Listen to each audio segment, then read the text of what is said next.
Aloha, everybody, and welcome back to part 4 of The Legend of the Mystical Ninja. We're here in Yamato, hunting down the Otafu Army so that we can save the princess and end the game. And we're going to do that today. We're absolutely going to kill the army and save the princess, and that's it. The Legend of the Mystical Ninja ends in part 4. I know, it's a short game. I don't know what to tell you. I still really love it, but damn, it's short.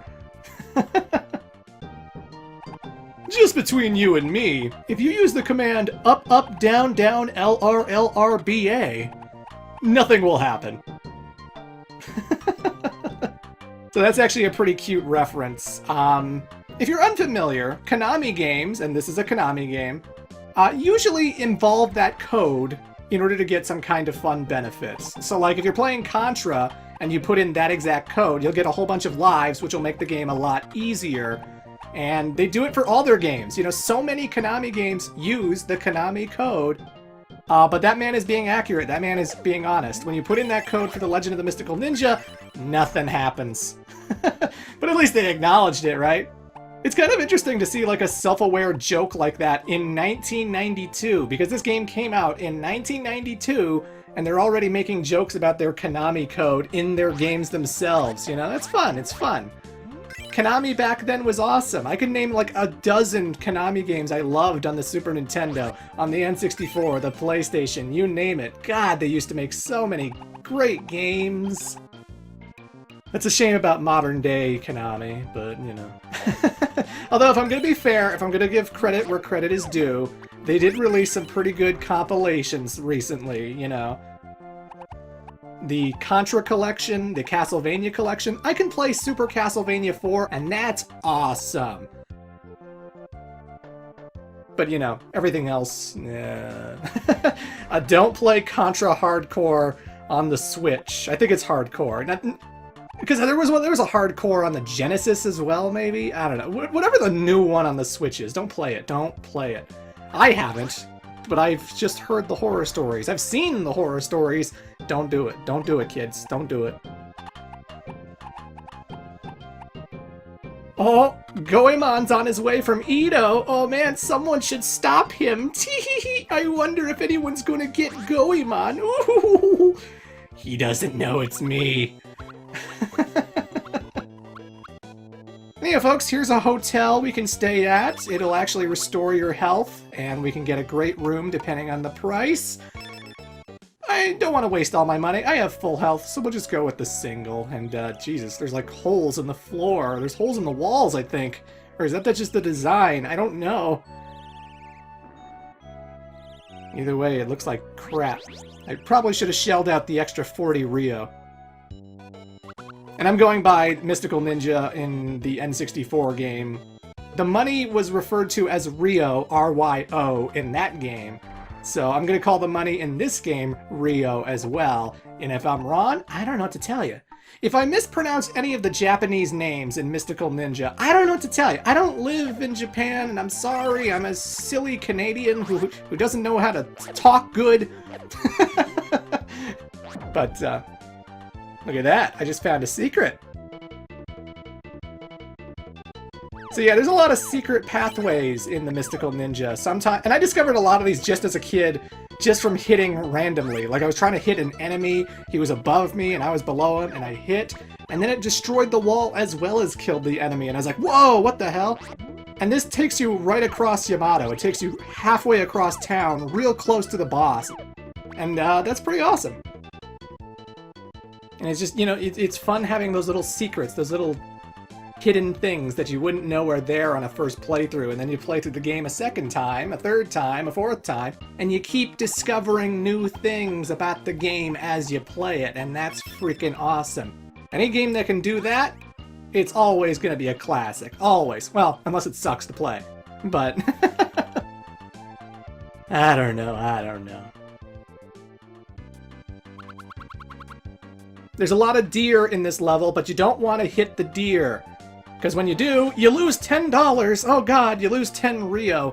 Do not hurt animals. You don't hurt women, and you don't hurt animals. Those are the moral lessons of The Legend of the Mystical Ninja. Rumor has it that someone is controlling the movements of the Otafu Army. What? A higher-up controlling the Otafu Army? No way! This game is ending in part 4. Come on. Come on, buddy. Come on.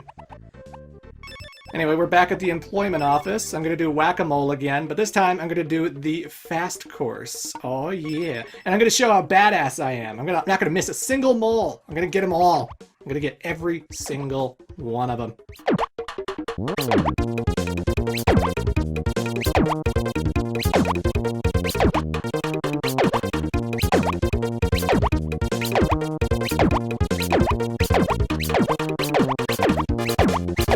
I love this game's soundtrack so much. Oh my lord. I'm sorry, it's too good. It's too freaking good. Good lord.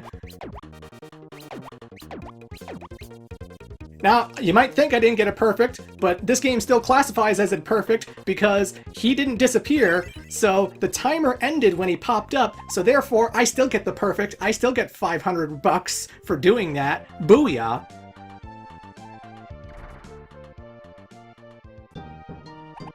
If you come to a dead end in the base, you'll find a switch. Step on it with all your strength.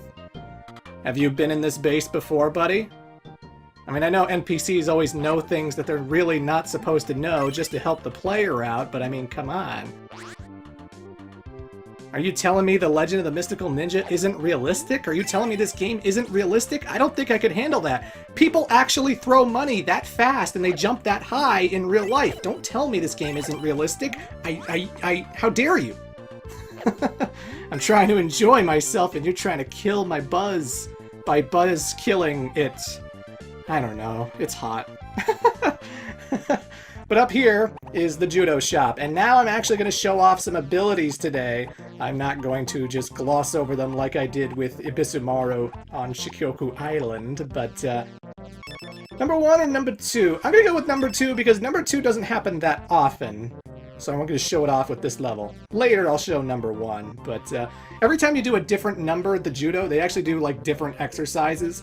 So like earlier we saw Ibisumaru doing like push-ups, and now Goemon's doing pull-ups. He's doing the crunches. Yeah.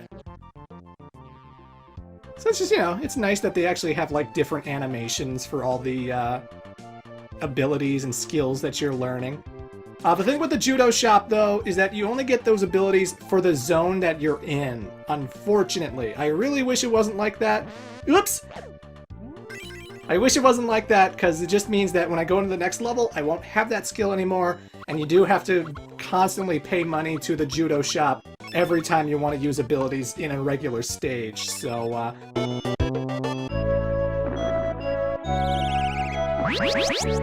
That's a better room. That's a better room. Sorry, my health was low, and I wanted to go into the action stage with a little more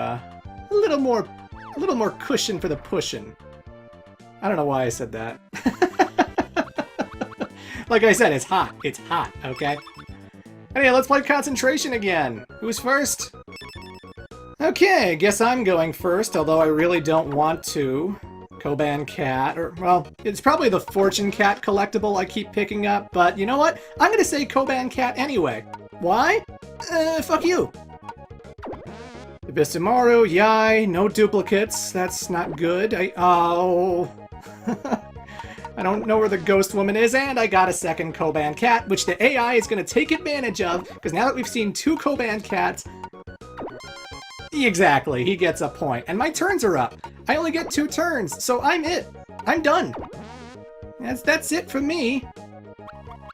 I wanted to redeem myself with concentration. I wanted to redeem myself, and I couldn't do it. God damn it. This is why you always want to go second in the concentration game. You don't want to go first, because good lord. Anywho, right up ahead is the Otafu Army's hideout, the action stage that we're going to play to close off the zone. So the last 2 areas, Shikoku Island and Awaji Island, they didn't really have much. You know, the amusement park had no action stage. Shikoku Island only had the Lantern Man boss. Yes, I'm still staring at his testicles because I can't believe there are testicles in this Super Nintendo game. Tanuki testicles, but still. But anywho, from this point onwards, from Zone 4 onwards, the action stage at the end is going to be long and plentiful, and they're going to be challenging, and this is where a lot of players decide whether Mystical Ninja is hard or not, because this is when the game finally amps up with its platforming, amps up with its difficulty, brings the challenge, let's say, but I wouldn't have it any other way. The Otafu Army are really weird. They are really weird henchmen for me to be facing off with, because, like, some of them are just walking on their hands. You know, they're just upside down, walking on their hands. This building, I guess, rotates when you push switches. I don't know how that works. It seems like a friggin' architectural nightmare. Good lord. And then there's all the naked guys. Like, I'm pausing the game when I hit these guys, because I want you to see this. When you hit the naked guys, they're absolutely naked. They're holding their hands over their crotch. They're shocked, because now their naked selves are just out and exposed. Why are they naked? I don't know why they're naked. I guess the Otafu Army are nudists. I don't know. Anyway, I was just showing you that you can rotate your skills by pushing pause, and then you can do stuff like that. That's skill number 2 I got from the judo shop. I can spawn electricity and shock everything around me. Yeah, and I can do that 5 more times because I have 5 POWs, which is next to my health bar.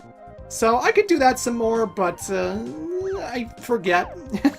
I don't use POW skills all that much, because again, you have to pay money in order to get the skill. You can only use the skill in the zone that you get it. And so anytime I just do a casual playthrough of Mystical Ninja, I usually just kind of gloss over it and forget about it. I wish it was a little bit better implemented. I wish that it wasn't just tied to one level, that you could do it for the rest of the game. But, oh well, so that's how the cookie crumbled in 1992. With naked Otafu Army guys who... Why are you naked? I'm sorry. It's very strange. It's very strange. Welcome to platforming hell for everyone else. For me, it's perfectly fine because I'm so used to this. I've played this game a million times as a kid. But, especially when you're playing this game in co-op, oh boy, remember, when you do an action stage, you have the option of doing it together with a friend at the same time. And this isn't split screen, this is you all on the same screen at the same exact time.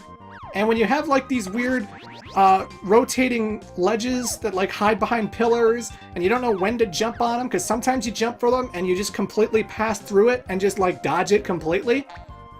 When you have like 2 people playing this level at the exact same time and they don't know the timing of these jumps, oh, that's a horrible place to climb through. That is such an annoying place to climb through, let me tell you. Although they do have some fun things about the co-op that I really enjoy, where like, if you're playing together with a friend, if you lie down and then they jump on your back, you can carry them for as long as you want, like until they decide to jump off. But you can actually carry them and do the platforming for them while they ride on your back, like they're Yoda in Empire Strikes Back or something. It's pretty awesome, pretty neat. So sometimes I'd play this game co-op with my cousin or whatever, and then I would tell him, jump on my back, I know how to handle the platforming, I got this, you know?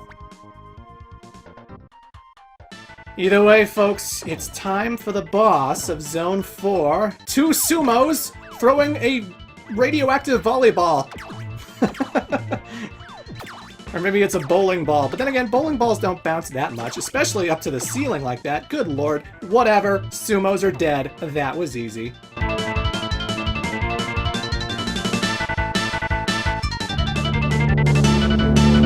I wish. No. The soul of the one sumo went into this mechanical face, which is floating around and now trying to kill me. Also, its eyes and cheeks and mouth and nose. It's Mr. Potato Head. You know, it's Mr. Potato Head.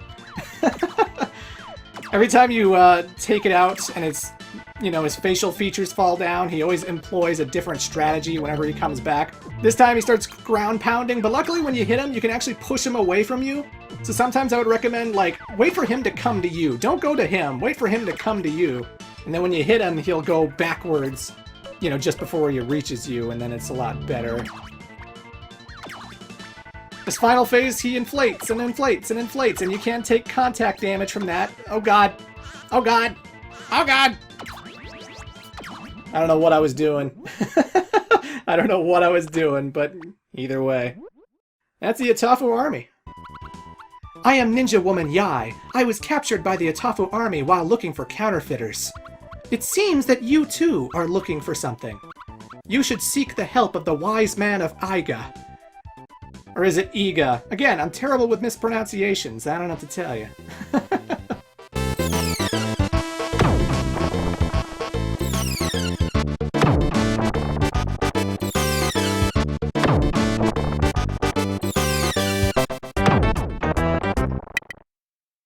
When they reached the Otafu Army's hideout, they could not find Princess Yuki. A girl named Yai told them to seek the guidance of the old wise man who lives in the famous village of Iga. So if you're not familiar with the Goemon series, something worth mentioning is that Ninja Agent Yai is actually one of the main characters of the series, but this is her first appearance ever. Like, this isn't the first Goemon game ever.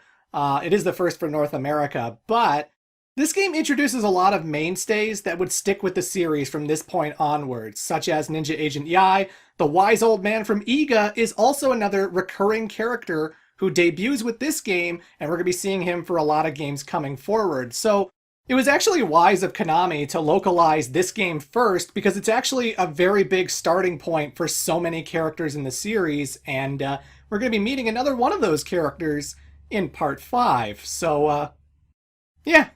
Just something worth mentioning. See you then.